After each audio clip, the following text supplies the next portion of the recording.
Ang iba pang balita sa Luzon, hatid ni Joan Punsoy. Nasugatan ng isang lalaki matapos siyang bugbugin ng ilang residente sa Bayambang, Pangasinan. Kwento niya, nakita niyang pinagtutulungan ng kanyang kapatid ng ilang lalaki mula sa isang compound sa lugar.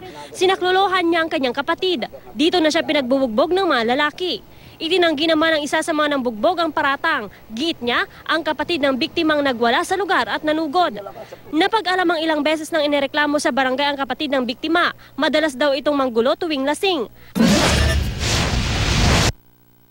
Namatay sa pamamaril ang isang dating barangay kagawad sa Lingayen, Pangasinan. Nagtamo ng tama ng bala sa ulo at katawan ng biktima.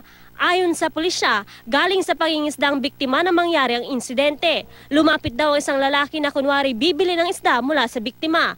Maya-maya lang, pinagbabaril na ang biktima. Tumakas naman ang salarin sakay ng motorsiklo. Inaalam ngayon ang pagkakakilanlan niya at ang motibo sa krimen. Joan Punsoy, Nagbabalita, Pilipinas.